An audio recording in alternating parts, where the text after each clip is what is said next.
My name is Danielle Carver, and I was 36 the year my family taught me what they thought a life was worth. I was standing in the cemetery, boots in the wet grass, two fresh plots in front of me, when the phone started buzzing in my coat. My husband, Tom, was in one.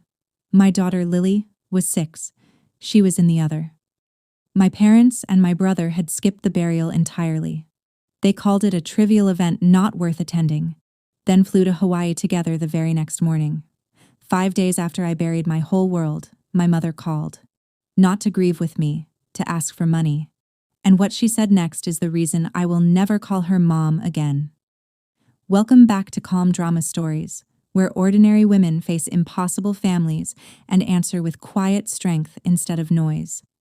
If a story ever made you feel a little less alone, you're in the right place. So pull up a chair, drop a comment, and be sure to subscribe, because this one starts at the worst week of my life and ends somewhere I never expected. These days I wake at 4. The house is dark behind me when I cross the gravel, and I don't turn the kitchen light on anymore, because there's no one in there to see it. The first thing I touch every morning is cold metal. My rig keys. They warm up in my hand by the time I reach the lot, and the cab smells like diesel and old coffee. And for about 20 minutes before the sun comes up, that smell is the only thing that feels like mine. I drove long haul for 11 years before any of this. Men at the truck stops used to assume the owner was my husband, and I used to let them, because it was easier than explaining. Tom thought that was the funniest thing in the world. He'd order pie and watch some dispatcher hand me a clipboard meant for him, and he'd wait, grinning, for the moment the man realized the boss was the woman with grease under her nails. I keep his coffee mug in the cab still. I don't drink from it. I just like knowing it's there, riding shotgun, the way he used to. People think grief is loud. Mostly it's just a lot of small mornings where you reach for someone and your hand closes on nothing.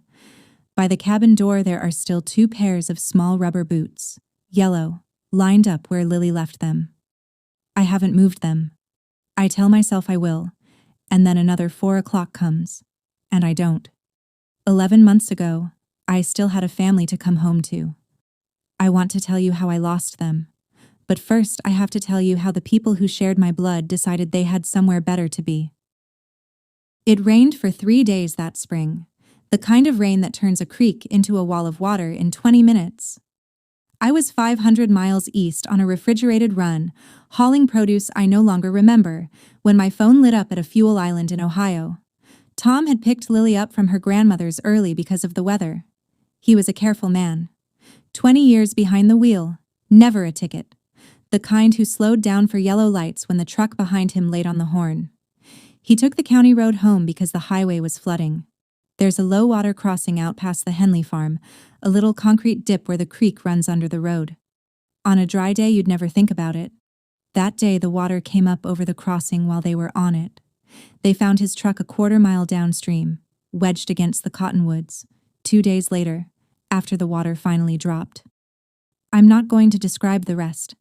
Some things aren't for telling, and Lily was 6, and she deserves better than to be a sad detail in a story. What I'll tell you is that I drove home in 9 hours flat. No sleep. Both hands shaking on the wheel, doing math the whole way.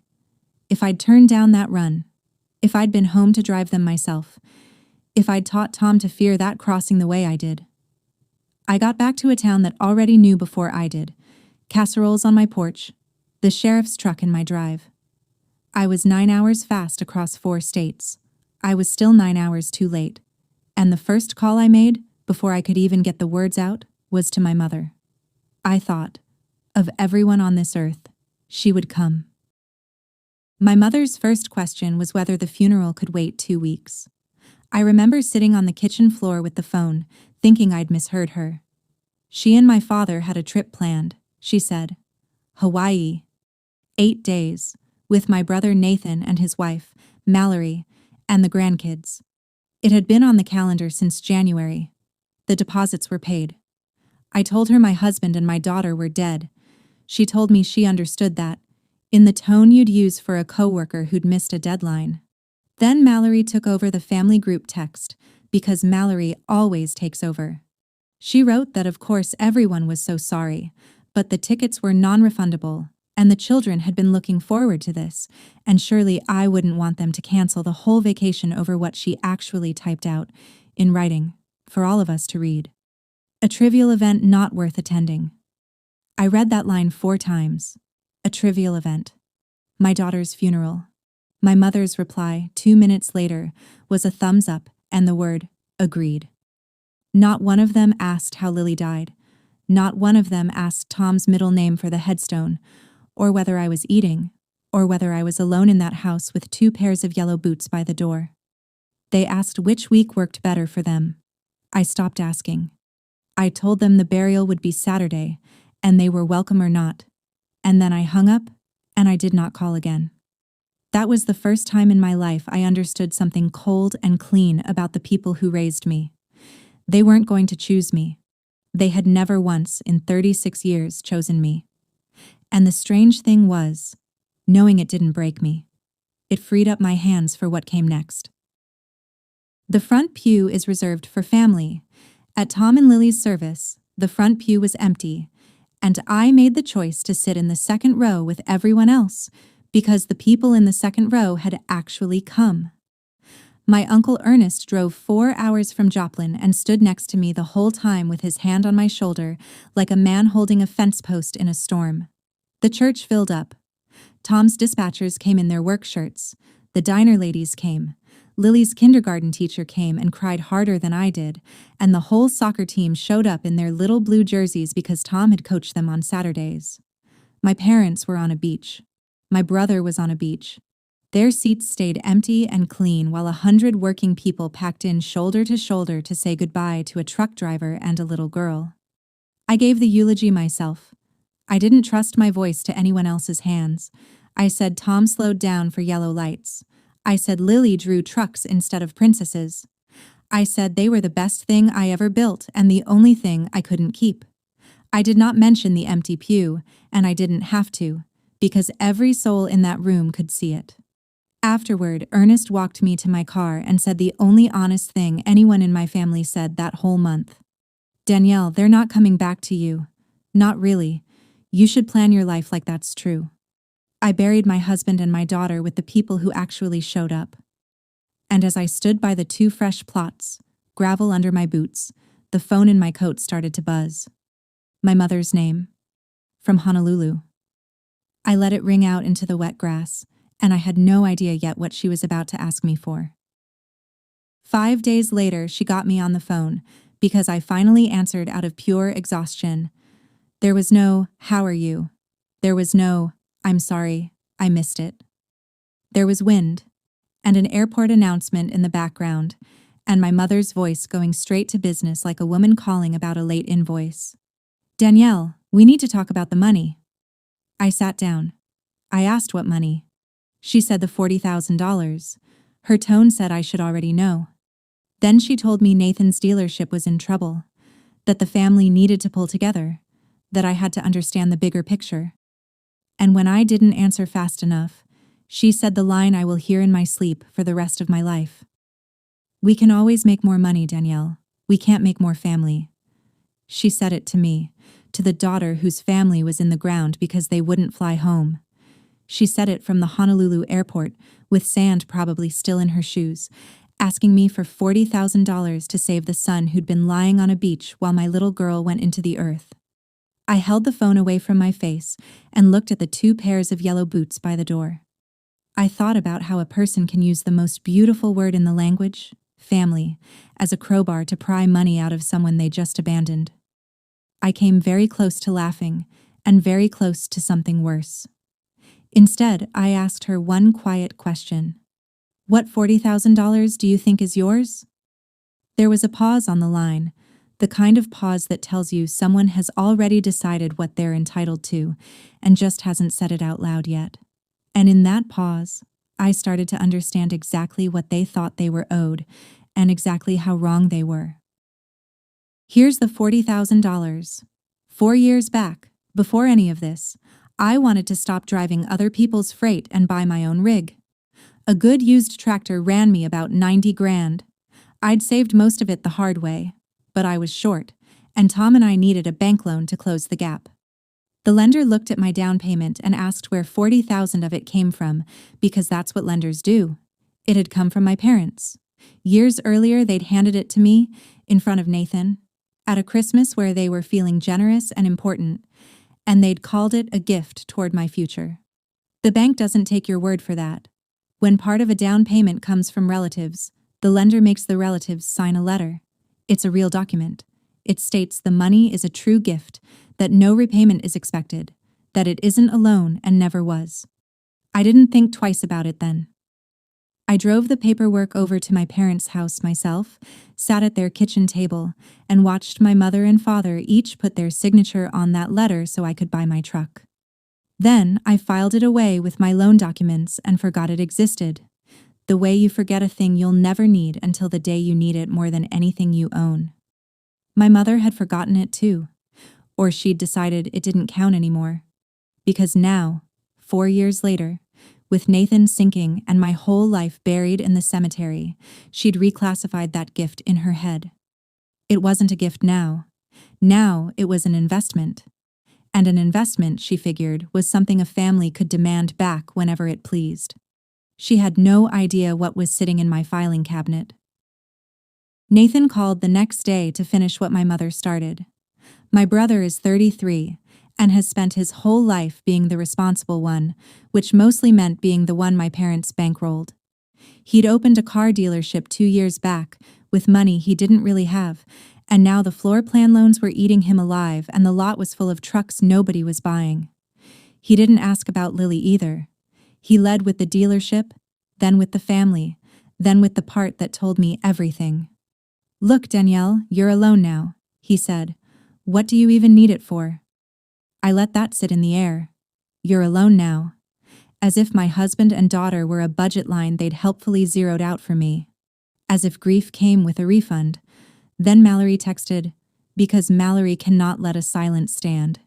She wrote that family money was a shared pool, that I'd taken from the pool once, and it was someone else's turn now, and that frankly, my attitude was hurting everyone. Shared pool. I'd repaid my parents' generosity 100 ways over the years, but you can't repay people who keep moving the line. The worst part wasn't the asking. The worst part was learning, from a cousin a week later, that they'd already been telling the whole extended family their version. That poor Nathan was struggling, and selfish Danielle, sitting on her trucks, wouldn't lift a finger to help her own blood. They'd built the story before I even said no. They just needed me to play the villain in it. I decided right then I wasn't going to argue with their story. I was going to outlast it. I want to tell you I never wavered. I'd be lying.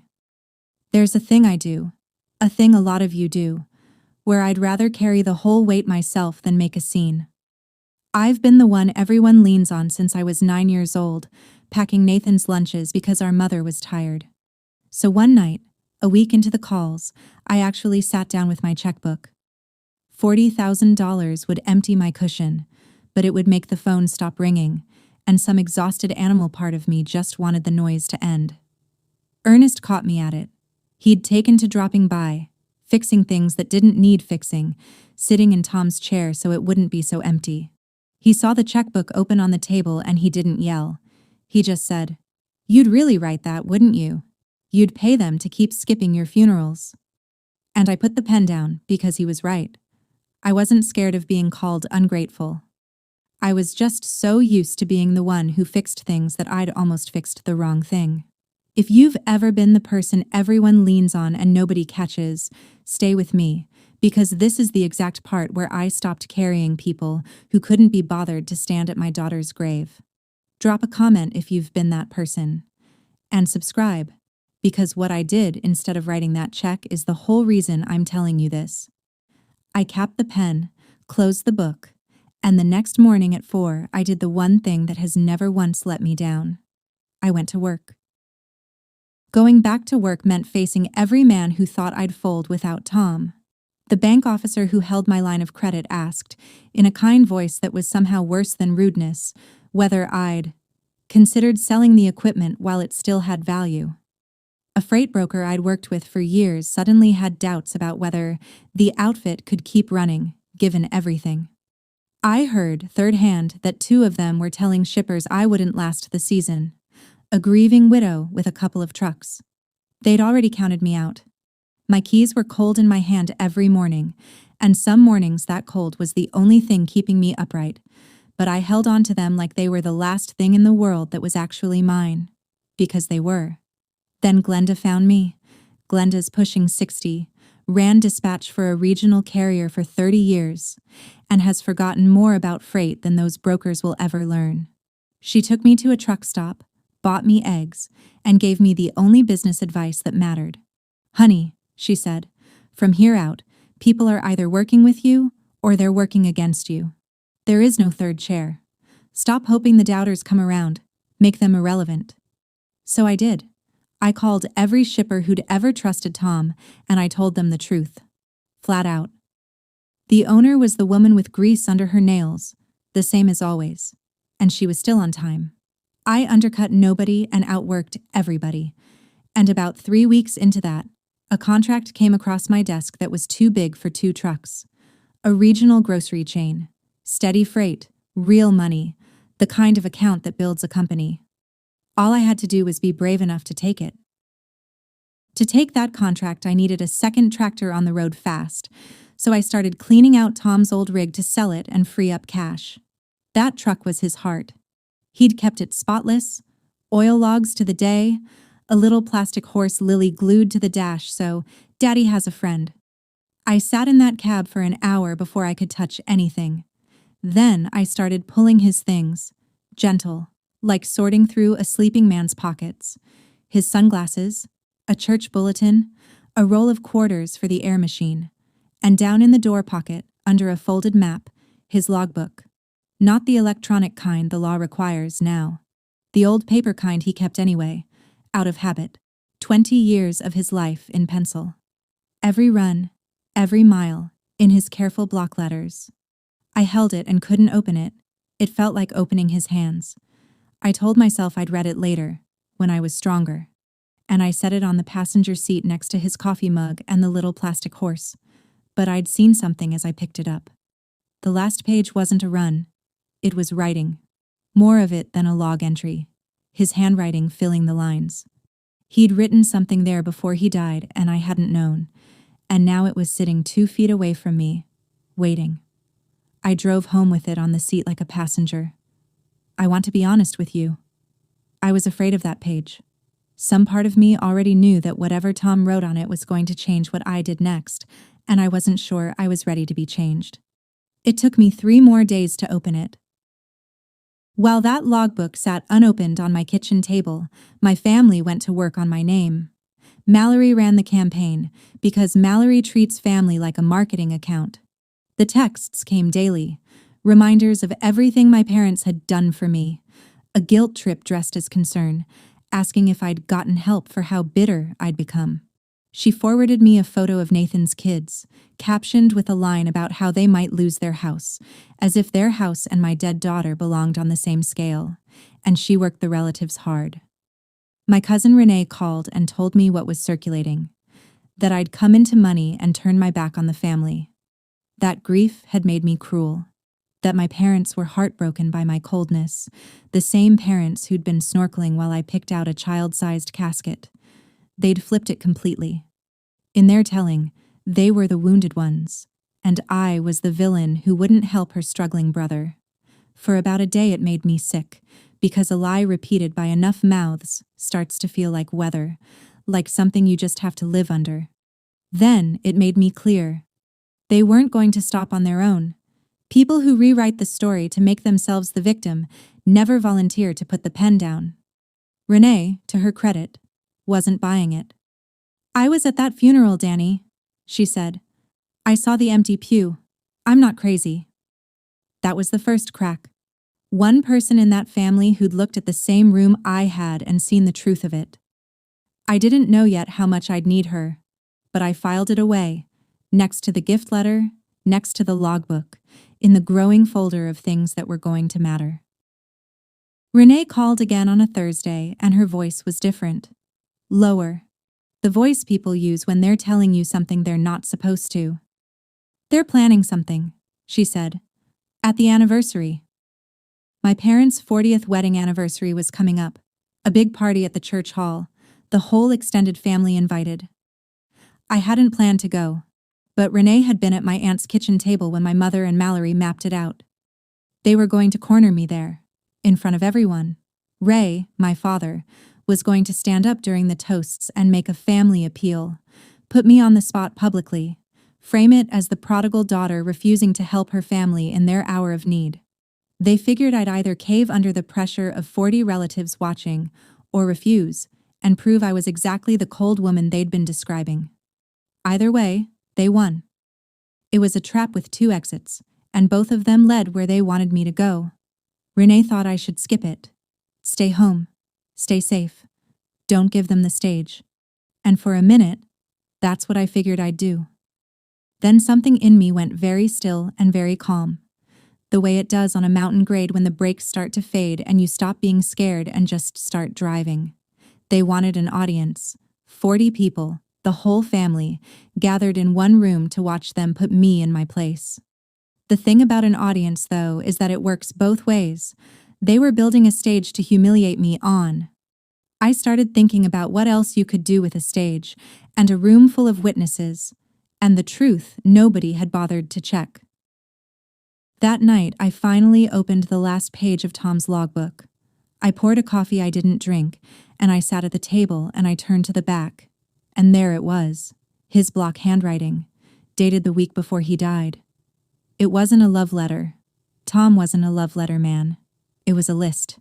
He'd titled it, the way he titled everything, plain and direct. Things we're gonna do. Buy our own rig. Paid off. No bank. Get our name on the door, not somebody else's. And then, the line that took the floor out from under me. Carver and daughter.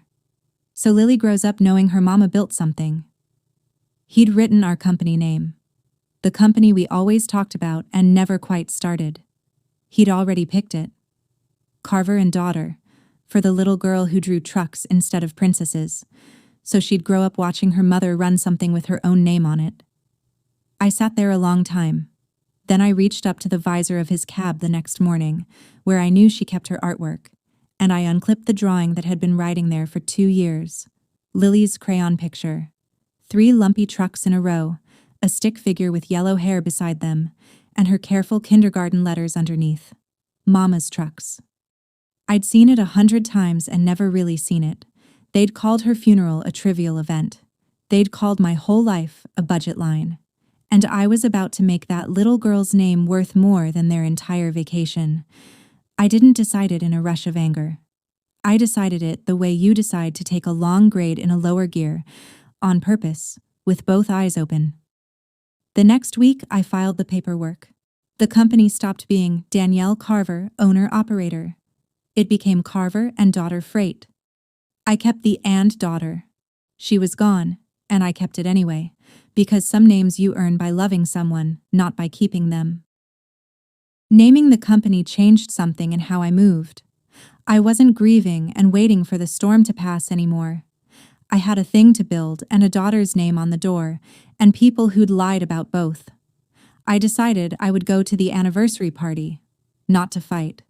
I've never won anything by being the loudest person in a room, and I wasn't about to start at my parents' party. I'd go for one reason, to put the truth on the table in front of every witness they'd gathered and let it sit there where they couldn't text it away or spin it on a phone call. But truth in that family was never enough by itself. They'd been bending it my whole life. I needed something they couldn't argue with, something with their own names on it. And I remembered the gift letter. 4 years filed away, sitting in my cabinet with the loan documents, signed by both of them, swearing in plain language that the $40,000 was a gift and not a loan. The trouble was, I wasn't sure I still had my copy clean and legible, and I knew the original lived in my bank's loan file. If I was going to set that page down in front of 40 people, it had to be real, official, undeniable. So I did the unglamorous thing. I called my bank and asked how a borrower gets a certified copy of a document from her own closed loan file. The woman on the phone said it'd take a few days and a small fee. A few days and a small fee. That was the whole price of the thing that was going to turn their faces to paper. I marked the date of the party on the calendar and I started counting down, not in dread now, but in readiness. The loan officer who pulled my file was younger than my closing had been, but he found it. I sat across the desk from him while he flipped through 4-year-old paperwork, and he slid one page across to me, and there they were. My mother's signature. My father's signature. Above them, the language banks use so there's never any doubt. The funds represent a gift. No repayment is expected. This is not a loan in any form. Both of them had signed it at their own kitchen table while I watched. I had the officer make a certified copy, stamped and dated, and I drove it home flat on the passenger seat like it might blow away. The whole drive I kept hearing Nathan. "You're alone now, Danielle. What do you even need it for?" I knew now exactly what I needed it for. Not the money. I'd never see that 40,000 and didn't want it. I needed the one page that proved which of us had been telling the truth, and I needed it in front of the people they'd lied to. I wasn't building a case to scream. I was building a case so I could stay calm while they didn't. That's the part nobody tells you about getting even the right way. The strongest thing in the room is never the loudest voice. It's the quiet person with the document. If anyone in your life has ever made you doubt what you plainly remember, here's what 11 years of paperwork taught me. Write it down, keep the page, file the proof. Subscribe, because the next part is the one I waited 11 months for. I put the certified copy in a plain folder, set it by the door next to my keys, and I waited for Saturday. While I waited, the company grew. I took that grocery contract, and to cover it, I bought a second tractor, then leased a third when the freight kept coming. I had drivers now. Real ones, good ones, men and one woman who'd left bigger outfits because I paid fair and didn't lie. We painted the trucks. Deep green, with the name in clean white letters down both doors, the same on every rig. Carver and Daughter Freight. And under it, small, where you'd only notice if you looked, I had them paint Lily's 3 lumpy crayon trucks, traced exact from her drawing. The first time I saw all 3 rigs lined up at the yard with her artwork on the doors, I had to sit in my truck a while. That broker who'd doubted I'd last the season called to ask if I had capacity for his overflow. The bank officer who'd suggested I sell quietly upgraded my credit line without my asking. Funny how fast "she'll never make it" turns into "we've always believed in you" once the trucks are moving and the invoice is clear. I didn't gloat. I just remembered. Word of all this traveled, the way it does in a small town, and it traveled straight to my family. Suddenly the daughter who was alone now and didn't need her money was running a real company with her name on 3 trucks. They could smell it. The same people who skipped the funeral started liking my posts. My mother sent a single text, the first warm thing in months. "We're so proud of what you've built, honey. So proud of the thing they tried to take $40,000 out of." I didn't answer. I just made sure that certified copy was still sitting by the door, and I counted down the days. The closer the party got, the louder my mother's version got. She'd stopped expecting the check and started protecting her story, which mattered more to her than the money ever had. At the church, at the beauty shop, at her sister's table, she told anyone who'd hold still that Danielle had abandoned the family. That success had gone to my head. That I'd let one tragedy, her words, one tragedy, turn me bitter against my own blood. And she kept reaching for that same line, the one she'd used to ask for the money, except now she aimed it at me. "We can't make more family?" she'd say, shaking her head, sorrowful. As if I were the one who'd flown to Hawaii. As if I'd been the one to call a child's funeral a trivial event. She'd weaponized the most beautiful word she knew, and she'd turned it around until I was the villain holding it. I heard all this from Renee, who'd appointed herself my spy and my friend in the same breath. And Renee did something I'll never forget. She started quietly, telling people the truth. Not arguing, not making scenes.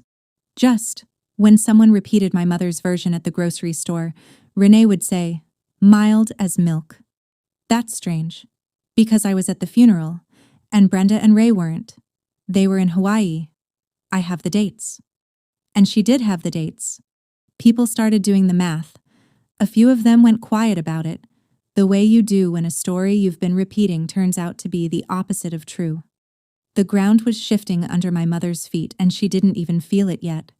She thought she was walking into her anniversary party to put her daughter in her place. She had no idea the place had already moved. The thing that really cracked it open was a photograph. My mother, like a lot of people her age, had discovered that she loved posting pictures online and hated understanding how the dates worked.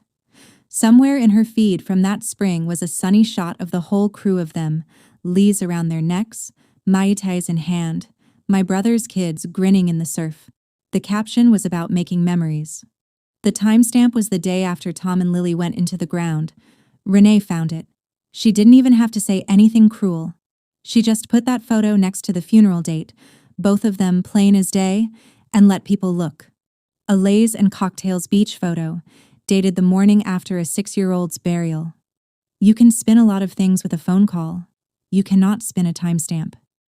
The relatives who'd been nodding along to my mother's story now had a date in one hand and a date in the other, and the gap between them was an ocean and a child's grave. Some of them came to me, awkward and sorry, saying they hadn't known, saying my mother had told them I never even invited them, which was its own lie. I didn't rub anyone's face in it. I just said, gently, that the funeral had been open to everyone who wanted to come, and that I'd been grateful for the ones who did. Cool and even. Save the heat for people who deserve to feel it. Because the photo had done in one timestamp what I'd never have managed with 100 angry words. It had turned the witnesses my parents were gathering into witnesses for me, and the party was 4 days out. 4 days out, I did something I hadn't been able to make myself do in 11 months. I drove out to the lake. Not the crossing, I'll never go back to the crossing, but the lake upstream where Tom used to take Lily to skip rocks on Sunday mornings while I caught up on sleep.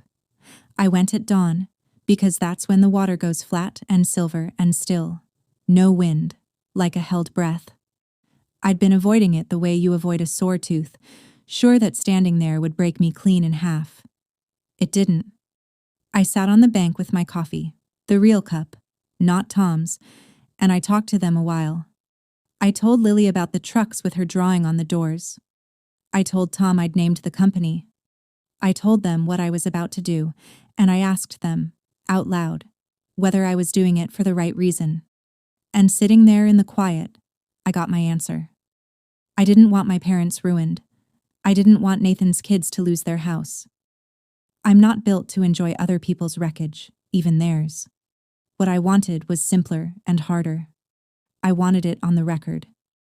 I wanted 40 people to know what was true, so that the next time my mother called my daughter's death a trivial event, there'd be a room full of folks who knew better. I didn't want revenge. I wanted the truth to stop being optional. Turns out, for people like my family, those two things feel exactly the same, and I'd stopped being responsible for how the truth made them feel. The water stayed flat and silver. For the first time, standing there didn't break me. It set me level. The night before the party, Ernest came by. He'd heard what was coming, the way everyone in a family eventually hears everything, and he offered to stand up with me. To be in the room, to back me, to make sure I wasn't alone against all of them. It was a good and loving offer, and I told him no. Not because I didn't want him there, because I'd finally understood that I didn't need a shield. A shield is for someone who's about to lose. I wasn't going in to lose. I was going in with the truth, and one certified page, and the calmest hands I'd had in a year. Ernest, I said, if I bring a bodyguard, it looks like a fight. I'm not going to fight them. I'm going to tell 40 people something true, and then I'm going to leave. He looked at me a long moment, then he nodded, the way he had at the funeral, like a man who knew when to hold the fence post and when to let it stand on its own. Your daddy never had your spine, he said. Neither did your brother. I took that as the compliment it was. After he left, I laid out my clothes for the next day, plain and dark, nothing fancy, because I wasn't dressing to win anybody over. I put the certified copy of the gift letter in my coat pocket, one folded page, and I set the coat by the door. 40 years of marriage, $40,000 they wanted back, and I was bringing exactly one page to the party. I slept better that night than I had since the funeral. When you finally know what you're going to do, the fear has nowhere left to live. The church hall smelled like coffee and carnations and 40 years of potluck. They'd done it up nice. A long table with a white cloth, a sheet cake with my parents' wedding photo printed on it in sugar, a banner that said 40 years in gold letters. About 40 relatives, which I noted with some grim amusement. 40 years, $40,000, 40 people to watch. My mother saw me come in, and her face did a complicated thing, surprise and triumph at once, because she hadn't been sure I'd show, and now that I had, she thought I'd walked into her trap. Mallory air-kissed me. Nathan wouldn't meet my eyes. I got a paper plate of cake I didn't eat, and I waited, because I knew what was coming. And a calm settles over you when you're the only person in the room who knows the script. They got through the toasts. Then my father stood up, tapped his fork against his glass, and the room went quiet for him. And I watched him decide to do it in front of everyone. He thanked them all for coming. He talked about family, about sticking together, about how times got hard and family was supposed to step up. And then he turned, slow, deliberate, to me. Some of us, he said, have been blessed and have forgotten where the blessing came from. We helped Danielle when she had nothing. $40,000. And now that she's done well, she won't lift a finger for her own brother. A murmur went through the hall. Mallory, right on cue, added her line, sweet as poison, just loud enough. It's a shame. We even missed that funeral for family, and this is the thanks. A trivial event. She'd actually called it that again, in different words, in front of everyone. The room turned to look at me. My mother sat with her hands folded, certain she'd won, and I set down my paper plate, and I stood up. I didn't raise my voice. That's the first thing I want you to know, because it's the thing that mattered most. 40 people were braced for a scene, and I gave them quiet instead. And quiet in a loud room is the loudest thing there is. Dad, I said, you're right that you gave me $40,000. Let's talk about that. But first, let's talk about the funeral, since Mallory brought it up. I reached into my coat and I took out a single sheet of paper, and I unfolded it slow, and I laid it flat on the white tablecloth next to the wedding cake. It was a printed timeline, plain dates. This is the day my husband and my daughter were buried, I said, and I pointed. And this, I moved my finger an inch, is the date on the beach photo Mom posted. 1 day later. Lays. Cocktails. Making memories, the caption said. I looked up. You didn't miss the funeral for family. You skipped a child's funeral for a vacation, and then you flew home and asked the grieving mother for $40,000. The room had gone very still. My father's mouth opened and shut. My mother's certainty was draining out of her face like water out of a sink. And then Nathan did what loud people always do when the quiet person won't flinch. He exploded. He came up out of his chair, red-faced, shouting that I was twisting things, that the dealership was failing, that I owed this family, that I was selfish, alone, bitter, all of it. The whole script at top volume in a church hall. I let him finish. When he ran out of breath, I reached into my coat one more time, and I took out the second page, the certified copy, and I set it down next to the timeline, and I slid it across the cloth toward my father. You both signed this, I said, 4 years ago, at your kitchen table. It's the gift letter the bank required. It says, in your own signatures, that the $40,000 was a gift. No repayment expected. Not a loan, in any form. I let that sit. So a demand to pay it back as a debt doesn't hold up. You can ask me for money. You can't bill me for a gift you swore wasn't one. Then I said the 3 things I'd come to say, and I said them gentle, because they didn't need any force behind them. To Mallory. You taught me which events are worth attending. I'll remember that the rest of my life. To my mother, who'd gone white. You told me we can't make more family. You were right. So I've stopped trying to make one out of you. And to Nathan, still standing there, fists open now. You asked what I even needed it for. I needed it to bury my daughter. You needed Hawaii. Nobody spoke. Then a chair scraped at the back of the hall, and Renee stood up and said, clear as a bell, I was at that funeral. Everything she just said is true. I have the dates. After Renee, the room turned, the way a heavy truck turns, slow, and then, all at once. An aunt I'd barely spoken to in years reached over and quietly moved the gift letter so more people could read it. Folks who'd come ready to judge the cold, ungrateful daughter were now looking at a timeline and 2 signatures and a beach photo, and doing the only honest thing left, which was to look ashamed of what they'd believed. My mother said my name once, Danielle, like a question, like she still thought there was a version of this where I sat back down and we had cake. There wasn't.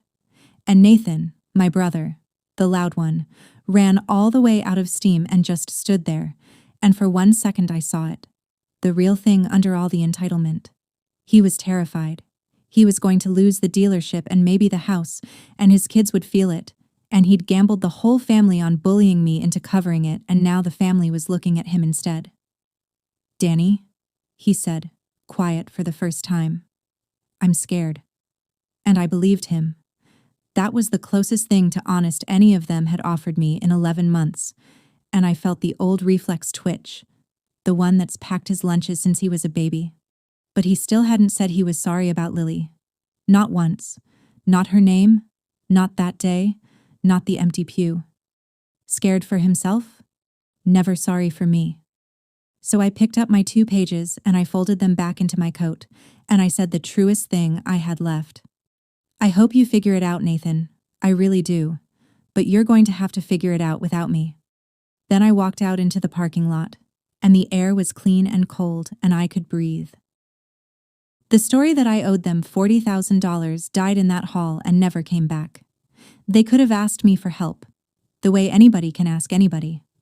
What they couldn't do, after their own signatures sat on that tablecloth, was keep calling it a debt I'd walked out on. You can't collect on a gift the giver swore was a gift, and the relatives who'd been ready to chip in for Nathan's repayment quietly closed their checkbooks once they'd seen the dates.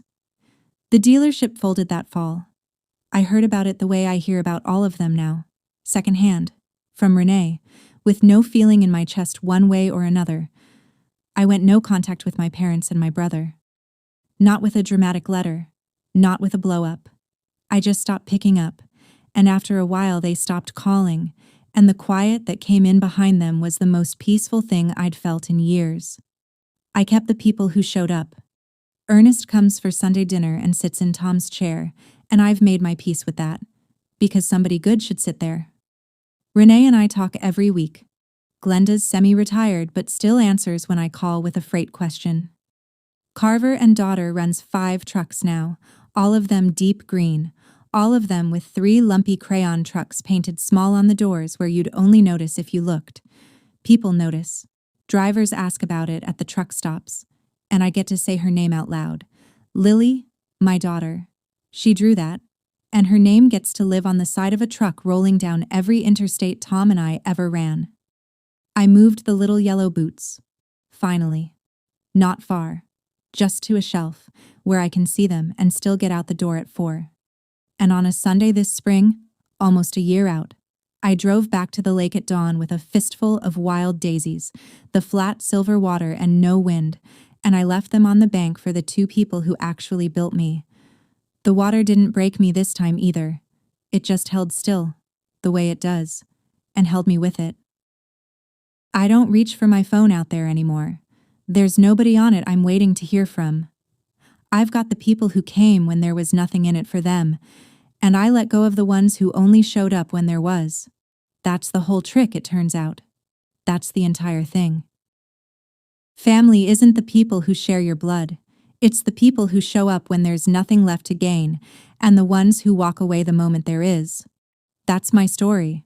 A funeral they called trivial, a vacation they couldn't cancel, and one page they signed and forgot. If someone keeps asking you to carry them while they skip your hardest days, let this be your sign to set the page down.